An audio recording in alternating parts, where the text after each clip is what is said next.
రక్షకుడు ప్రభువైన యేసుక్రీస్తు నామములో మీ అందరికీ శుభాభివందనములు తెలియజేస్తున్నాను. ఈరోజు యొక్క వర్తమానము, నీ దుఃఖ దినములు సమాప్తములగును. యెషయా గ్రంథము 60వ అధ్యాయము 20వ వచనము. యెషయా గ్రంథము 60వ అధ్యాయము 20వ వచనము. నీ దుఃఖ దినములు సమాప్తములగును. దేవుడు నీ దుఃఖ దినములన్నింటినీ ఏం చేస్తున్నాడంటమ్మా? సమాప్తము చేస్తున్నాడంట. సమాప్తం అంటే ఇక దుఃఖమే నీ జీవితంలో ఉండదు, ఇక కష్టము నీ జీవితంలోనే ఉండదు. ఈ వాగ్దానము లేదా ఈ వాక్యము ప్రత్యేకంగా ఎంతో నెమ్మదిని, నిరీక్షణనిచ్చే అద్భుతమైన మాటగా మనకు కనబడుతుంది.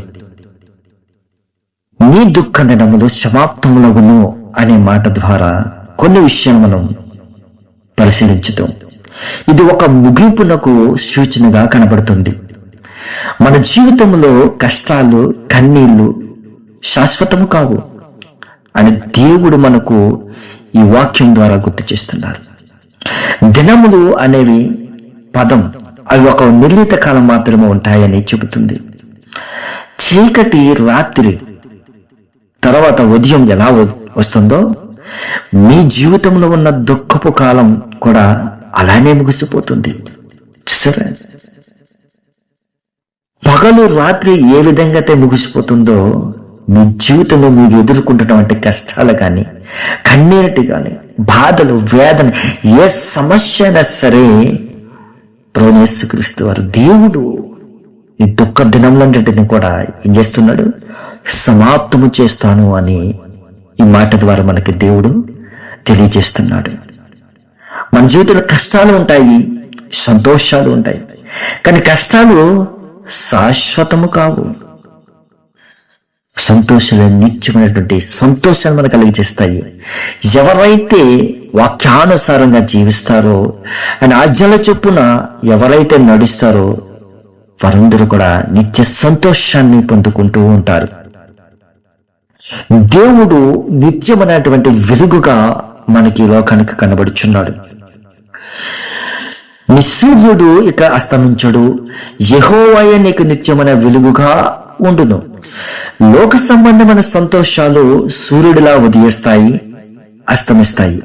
కానీ దేవుడిచ్చే సంతోషం, వెలుగు ఎప్పటికీ ఆరిపోదు.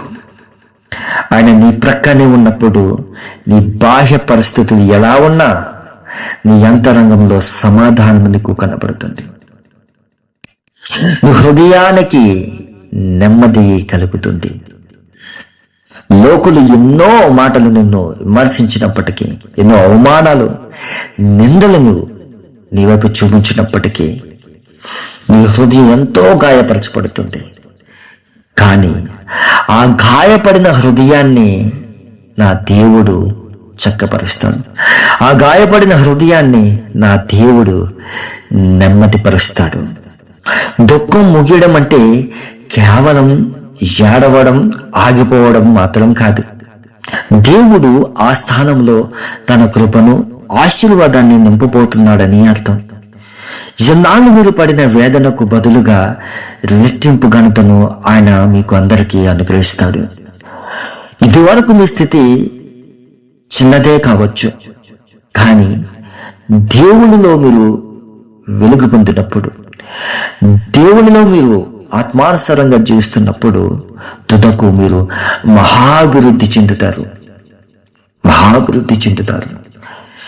శ్రమలో మీ అందరికీ తోడై ఉంటాడు.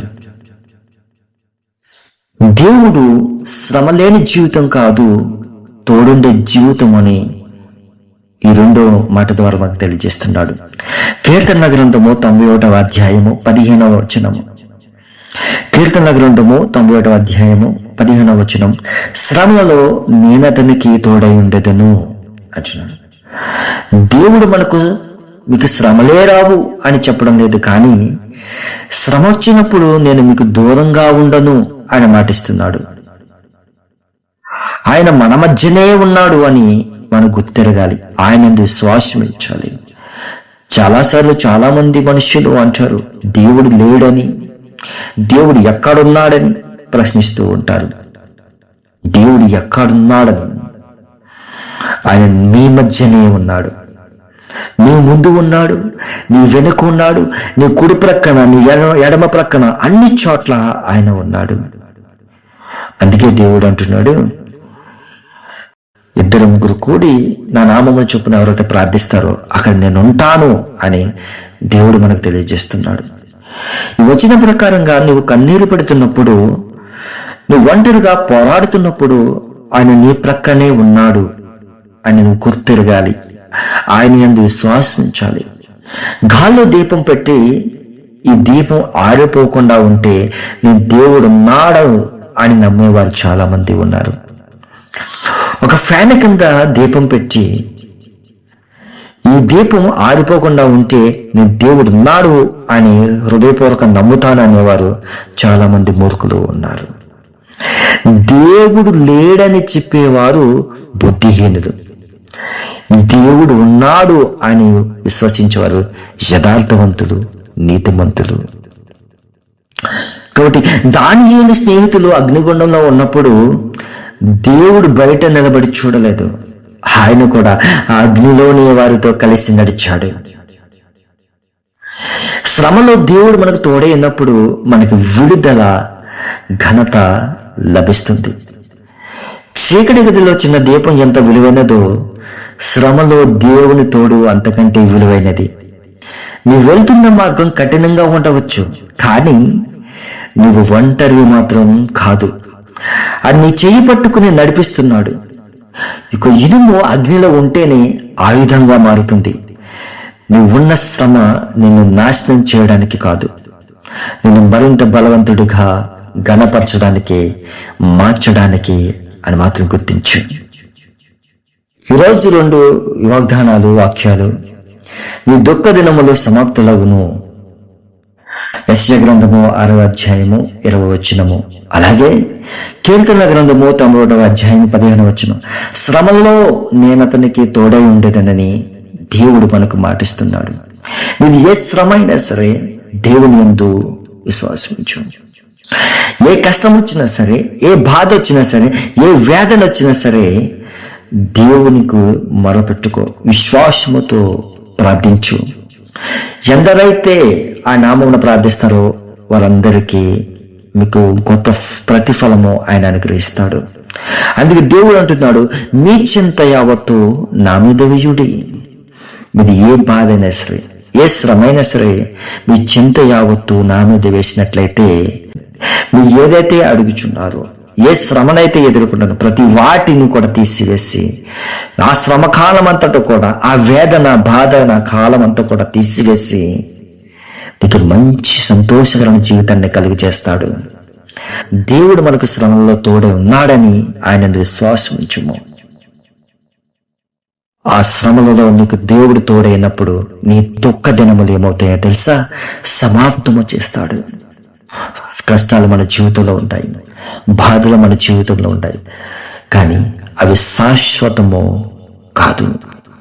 ఈ లోకము కొంతకాలం మాత్రమే ఉంటుంది, కానీ శాశ్వతమైన కాలము ఆయన లోకంలో ఉంది, అనగా పరలోకము. ఈ లోకము గతించిపోతుంది, కానీ పరలోకము శాశ్వతమైన కాలము. కాబట్టి ఎందరైతే ఆయన శ్వాసపూర్వకంగా ఆయన ప్రార్థిస్తారో, ఎందరైతే వాక్యానుసారంగా జీవిస్తారో, ఎవరైతే ఆయనకు జీవ మార్గములో, ఆయన గ్రంథములో ఆయన పేరు, మీ పేరు లిఖించబడుతుందో వారందరూ కూడా దేవుని యొక్క రాజ్యంలో పేరు సంపాదించుకుంటారు. దేవుని యొక్క రాజ్యమును మనం అందరం స్వతంత్రించుకోవాలంటే సాతాను యొక్క చిక్కుల నుండి మనము విడిపించబడాలి. సాతాను యొక్క చిక్కుల నుండి విడిపించబడాలంటే అపవాది తంత్రములను ఎదిరించుకున్నటకు దేవుడి ఇచ్చు సర్వాంగ కవచమును మనందరం కూడా ధరించుకోవాలి. అటువంటి ధన్యత గల జీవితం మనందరూ కలిగి ఉండాలని, నువ్వు ఎదుర్కొంటున్న శ్రమ ఏదైనా సరే, అనేక శ్రమల నుండి మన ప్రభువైన యేసుక్రీస్తు వారు కష్టాల నుండి విడిపించి, వేదన నుండి, బాధ నుండి విడిపించి సంతోషకరమైన జీవితం మీ అందరికీ దయచేయునుగాక. ఆమేన్.